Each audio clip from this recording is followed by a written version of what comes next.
Hey Scott, who do you want in Smash Bros? Marina. Another Splatoon rep would be awesome. Oh man, she could have Pearl in her final Smash, and her taunt could be one of those dances from the Splatfest. Ooh, and her alts could all be the outfits that she wore for them too. Oh my god, I'm getting excited just thinking about it. And you know, Splatoon 2 sold really well, so I think Nintendo would actually do it in Smash. Mischief Makers is a game for Nintendo 64 starring Marina Lightyears, which you've probably never heard of, or you have, and you love it, because that's kind of the only spectrum this game is on nowadays. The game was developed by Enix back before Square sucked them up, and Treasure, which was the studio behind a few other gems like Gunstar Heroes or Sin and Punishment. The game has a very simple premise of shake and bake, but the bake isn't actual baking, it's baking that's done by throwing various things in a boiling lava! Your main goal in the game is to rescue the scientist who created you, Sleazy McBeardy. Story-wise, the game isn't winning any awards. It adopts the style of a campy 90s anime, and basically Mr. Science and his robo-waifu he created are taking a vacation in the land of screams, where every single being has this perpetual face of agony. Hell, even their buildings do. Oh, this is the 5-star hotel of the area, eh? I can tell. I can see the comfort. God, wouldn't you want to fall asleep to that? Other than that, you have an evil iPhone barking orders at his furries that they don't listen to anyway. They're trying to take over the universe and need Bill Nye age 90 in order to do it. Honestly, if they just didn't kidnap him and found some other method, nothing would have happened because Marina's driving force is just to rescue her creator. Granted, when she does rescue him, it probably doesn't help that he tries to get handsy and then she throws him into next week, leading to more of the screamy Scream Boys to capture him again in order to appease Apple. Now, why might these Screamos be so screamy and sad looking all the time? Probably because Marina is able to interact with literally any NPC. Did a kindly old man tell you where to go? Chuck him into next week. This dude giving you sass? Chuck him into next week. Is this little Zoom trying to escape his family? Chuck him into next week. Good, bad, it doesn't matter. You can bully and beat whatever character shows up on screen. Marina may be the hero, but that's not gonna stop her from shaking the playground and knocking the kids off to dance around them while they sob uncontrollably. So what makes this game good other than being able to put little stankos in their place for once? Well, Mischief Makers is probably one of the most unique games I've ever played. Not only is it an N64 game that runs at 60 FPS, but its art style is pretty unique. Kind of on par with Donkey Kong Country using pre-rendered visuals. It's a 2.5D action platformer, 2D characters and 3D environments, but it still just goes along a straight line. The only things you really do in the game are run, jump, boost, grab, throw, and shake. Despite not having a bunch of tools at your arsenal, the game does a lot with a few techniques you have. One of the first major bosses is a glorified version of Stop Hitting Yourself, where you have to catch fist flung and fling them back at the lizard's face. Other instances have you grabbing guns, and shaking them allows you to change their method of fire. Shaking is the staple of the title. It can open up paths, unlock secrets, rob people, beat up foes, and mix items together. The variety of the game is another huge pull for me. The entire first world is basically a tutorial, however, you aren't forced to talk to NPCs or go through a bunch of menus. It essentially gives you a playground to move around in and figure out how things work.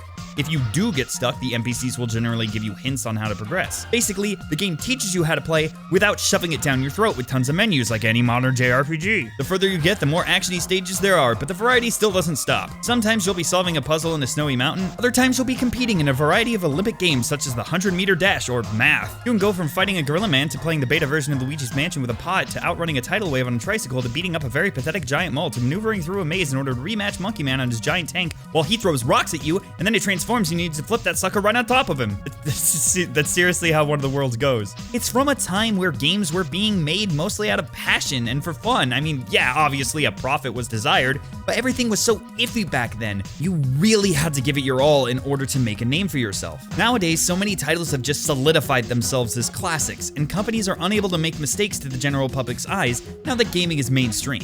Unique assets and modes for this short little gem are kind of astounding. For instance, Mischief Makers had a unique character that you played for 2 stages and then you never played him again. But Breath of the Wild's major DLC couldn't allow you to play as the champions for the flashbacks? It's the little touches like that which really helped this game stand out to me. Nowadays it's nothing, but back then the few voice clips that the game had really made it shine. Whether it's the professor belting for help or of course Marina's signature, shake shake. The music too had a pretty unique sound font that to me, it always seemed like it was kind of being sung by the characters or the walls. Characters shout out signature moves in battles or call up their mechs in a mechanical voice. Characters laugh and panic depending on the situation, and it's seriously just too charming.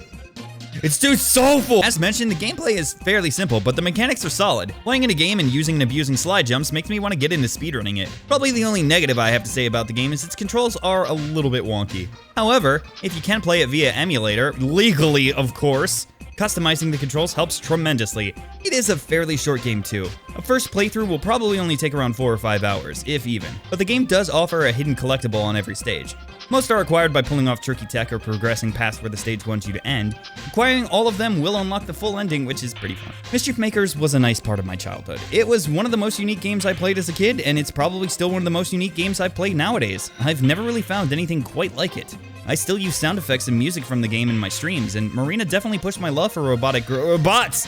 Just robots. Marina Lightyears is a pure robo who is not made for loot. Seeing as how the rights of the game reside with Square Enix, it's pretty safe to say that we'll never see a remake or re-release, which is a damn shame, because I mean, come on.